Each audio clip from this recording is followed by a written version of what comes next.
Super El Niño ಪ್ರಯುಕ್ತ ಅತ್ಯಂತ ಭೀಕರವಾದ ಬರಗಾಲವನ್ನು ಎದುರಿಸ್ತಕ್ಕಂಥ ಸಂದರ್ಭ ಬಂದಿದೆ.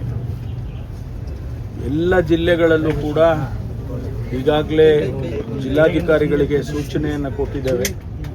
ಮಾನ್ಯ ಮುಖ್ಯಮಂತ್ರಿಗಳು ಕೂಡ ಸೂಚನೆಯನ್ನು ಕೊಟ್ಟಿದ್ದಾರೆ. ಕುಡಿಯೋ ನೀರಿಗೆ ಎಲ್ಲೆಲ್ಲಿ ಸಮಸ್ಯೆಗಳಿದ್ದಾವೆ ಅದನ್ನು ಬಗೆಹರಿಸಬೇಕು. ಮುಂದಿನ 2 ತಿಂಗಳು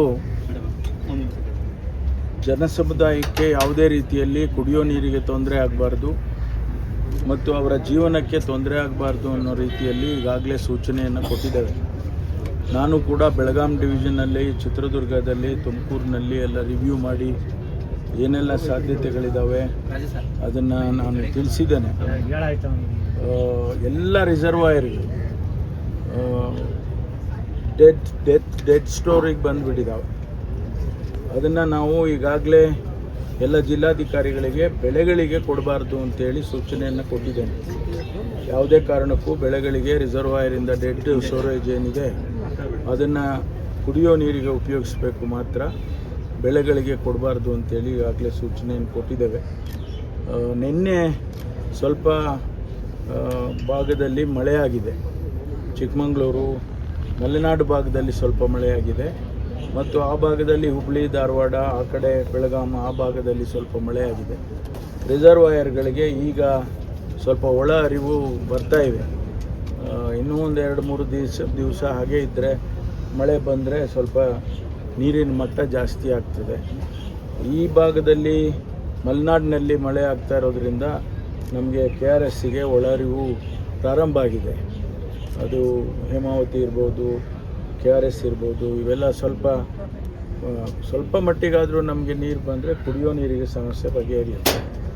ಆನಂತರ ನಾವು ಮುಂದಿನ ಯೋಚನೆ ಮಾಡ್ತೀವಿ ಕಾಮಗಾರಿಗಳ ಬಗ್ಗೆ. ಅದೆಲ್ಲ ಜನ ಗುಳೆ ಹೋಗೋದನ್ನು ನಿಲ್ಲಿಸೋದಕ್ಕೆ ಏನು ಮಾಡಬೇಕು ಅನ್ನೋದನ್ನೆಲ್ಲ ಚರ್ಚೆ ಮಾಡಿ ತೀರ್ಮಾನವನ್ನು ಮಾಡ್ತೇವೆ.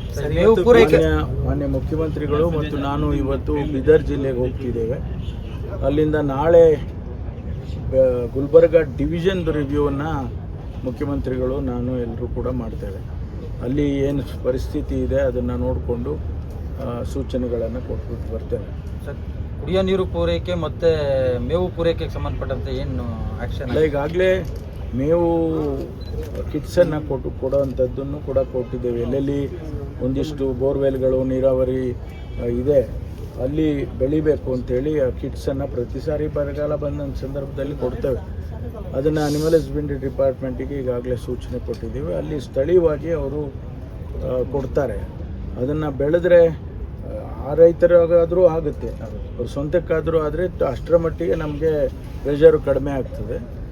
ಮೇವು ಬ್ಯಾಂಕ್ ಮಾಡೋದು, ಗೋಶಾಲೆ ಮಾಡೋದು, ಇದೆಲ್ಲವನ್ನು ಕೂಡ ಅವಶ್ಯಕತೆ ನೋಡ್ಕೊಂಡು ಮಾಡಿ ಅಂತೇಳಿ ಜಿಲ್ಲಾಧಿಕಾರಿಗಳಿಗೆ ಮತ್ತು ಜಿಲ್ಲಾ ಮುಖ್ಯ ಕಾರ್ಯನಿರ್ವಹಣಾಧಿಕಾರಿಗಳಿಗೆ ತಿಳಿಸಿದ್ದೇವೆ. ಅದನ್ನು ಭಾಳ ಕಷ್ಟದಿಂದ ಇವತ್ತು ನಾವು ಇದನ್ನು ಎದುರಿಸಬೇಕಾಗ್ತದೆ. ಅದನ್ನು ಸರ್ಕಾರ ಅದಕ್ಕೆ ತಯಾರು ಮಾಡ್ಕೊಳ್ತಾ ಇದೆ. ಇಷ್ಟು ಬೇಗ ಯಾವುದು ಸದ್ಯದಲ್ಲಿ ಇಲ್ಲ. ಕೇಂದ್ರ ಸರ್ಕಾರಕ್ಕೂ ಕೂಡ ನಾವು ವರದಿ ಕೊಡ್ತೇವೆ ಮತ್ತು ನಮಗೆ NDRFನಲ್ಲಿ ಏನು ಹಣ ಕೊಡ್ತಾರೆ ಪ್ರತಿ ವರ್ಷ ಅದನ್ನು ಸ್ವಲ್ಪ ಅಡ್ವಾನ್ಸ್ ಮಾಡಿಕೊಡಿ ಅಂತ ಕೂಡ ನಾವು ಅವರಿಗೆ ಬೇಡಿಕೆಯನ್ನು ಕಳಿಸ್ತೇವೆ. ಸಾಧ್ಯ ಆದರೆ ನಾನೇ ಹೋಗಿ ಗೃಹ ಸಚಿವರಿಗೆ ಭೇಟಿ ಮಾಡಿ ಬರ್ತೇನೆ.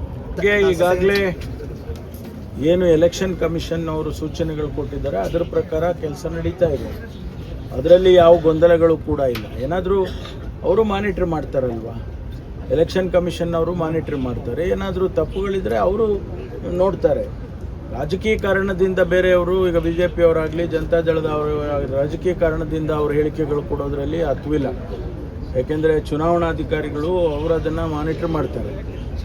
ಒಂದು ವೇಳೆ ಅಲ್ಲಿ ಯಾರೇ ಅಧಿಕಾರಿಗಳು ತಪ್ಪು ಮಾಡಿದ್ರೆ ಅವ್ರ ಮೇಲೆ ಕ್ರಮ ತಗೊಳ್ತಾರೆ. ಅದನ್ನು ಅವ್ರಿಗೆ ಹೇಳ್ಬೋದು.